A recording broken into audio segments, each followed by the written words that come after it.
China, with its rich history and folklore, harbors mysteries waiting to be unveiled. From today, we will delve into the chilling real-life events that have occurred across this vast land.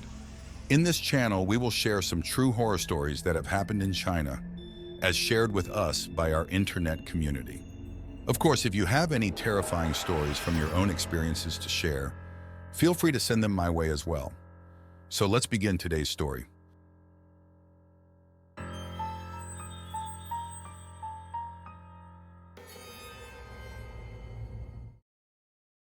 This happened about 6 or 7 years ago, back when I was just a third-year student in junior high. In our local area, there were only 3 prestigious high schools, and I could only apply to 2 of them, adding immense pressure to my studies. So one day, feeling the weight of academic stress, I made a decision to unwind with some friends by going up the mountain for a barbecue. In our town, there's a mountain called Mountain Lin. The most notable structure up there is the monument of the railway gorillas. The rest of the area is filled with various graves. So off we went, seeking a moment of respite amidst the serene mountains, a brief escape from the relentless demands of school. There were 5 of us in total, 3 boys and 2 girls. At that time, we were only aware that the area near the monument was filled with graves. But we didn't know that decades ago it had been a mass burial site. Because the area near the monument was strictly regulated, and we couldn't barbecue there, we had to retreat to the back of the mountain. We found a relatively flat spot, far away from the graves, and decided to set up there.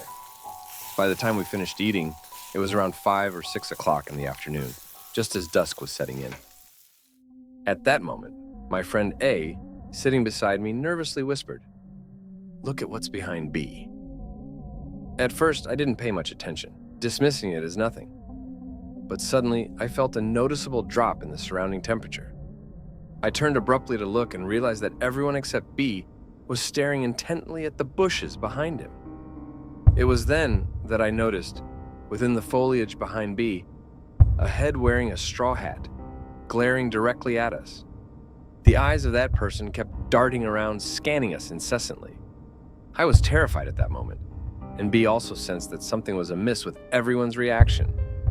He attempted to turn around to see for himself, but was immediately stopped by everyone's urgent warnings. Just then, the head within the bushes suddenly shifted its gaze toward me.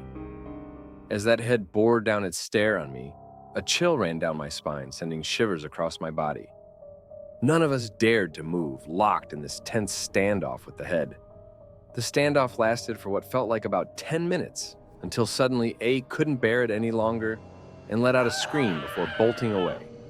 With someone breaking the deadlock by running, the rest of us followed suit, fleeing in panic. As we reached the bottom of the mountain, A was nowhere to be found. From a group of 5, we were now reduced to 4.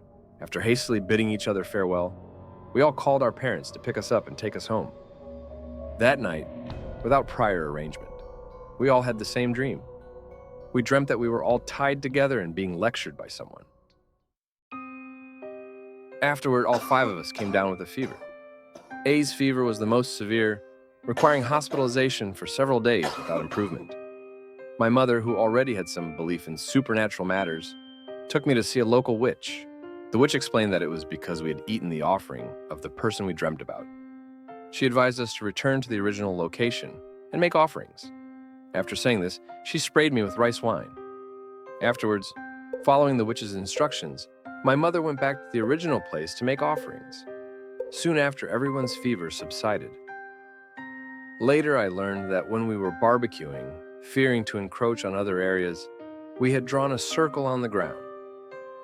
Drawing circles around graveyards symbolizes making offerings to the deceased.